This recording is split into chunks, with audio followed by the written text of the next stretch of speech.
దేశంలోనే ప్రజాస్వామ్య వ్యవస్థకు అత్యున్నతమైన పార్లమెంటులో మన్మోహన్ సింగ్ గారు ప్రధానమంత్రిగా ఉన్నప్పుడు పార్లమెంట్ సభ్యులుగా అడుగుపెట్టాం. పార్లమెంట్ సభ్యులంగా వారి దగ్గర నుంచి ఎంతో నేర్చుకోవడమే కాకుండా తెలంగాణ సాధనకు సంబంధించిన ఉద్యమంలో వారు చూపెట్టిన మార్గదర్శకత్వం ఈరోజు తెలంగాణ సాధనకు ఉపయోగపడ్డది.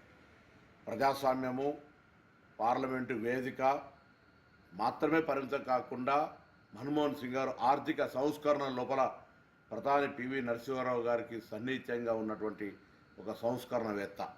అంతేగాక భారతదేశంలో యూపీఏ కాలంలో 2004 నుంచి 14 లోపల ఉపాధి హామీ పథకంతో పాటుగా విద్యా హక్కు, రైట్ టు ఇన్ఫర్మేషన్, భూసేకరణ యాక్ట్ ఇట్లా అనేకమైన చారిత్రాత్మక చట్టాలు తెచ్చినటువంటి మన్మోహన్ సింగ్ గారు మృతి పట్ల తీవ్ర సంతాపాన్ని వ్యక్తం చేస్తూ వారి కుటుంబ సభ్యులందరికీ నా ప్రగాఢ సానుభూతిని వ్యక్తం చేస్తాను. 15వ లోక్సభలో నా సహచార ఎంపీలందరి పక్షాన మేమంతా కూడా వారితో చాలా సాన్నిధ్యంగా 5 సంవత్సరాలు గడిపేటువంటి అవకాశం దొరికింది.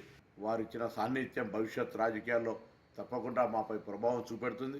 5 సంవత్సరాలు లోక్సభ గౌరవ ప్రధానమంత్రిగా వారితో కలిసి పనిచేసే అవకాశం రావడం మా అదృష్టంగా భావిస్తూ వారి కుటుంబ సభ్యులందరికీ ప్రగాఢ సంతాపాన్ని వ్యక్తం చేస్తా ఉన్నాం. దేశంలోనే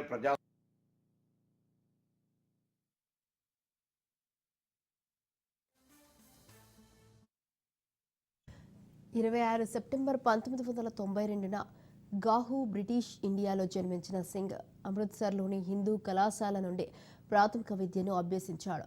భారతదేశ విభజన తర్వాత అతని కుటుంబం వలస వెళ్ళింది.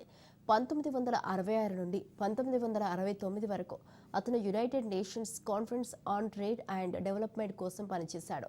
1969 నుండి 1971 వరకు ఢిల్లీ స్కూల్ ఆఫ్ ఎకనామిక్స్లో ఇంటర్నేషనల్ ట్రేడ్ ప్రొఫెసర్గా పనిచేశారు. 1972లో ఆర్థిక మంత్రిత్వ శాఖకు ముఖ్య ఆర్థిక సలహాదారుగా నియమితులయ్యారు. 1976లో ఆర్థిక మంత్రిత్వ శాఖలో కార్యదర్శి అయ్యారు. 1980 నుండి 1982 వరకు ప్లానింగ్ కమిషన్ ఆఫ్ ఇండియాలో పనిచేశారు. 16 సెప్టెంబర్ 1982 నుండి 14 జనవరి 1985 వరకు రిజర్వ్ బ్యాంక్ ఆఫ్ ఇండియా గవర్నర్గా పనిచేశారు.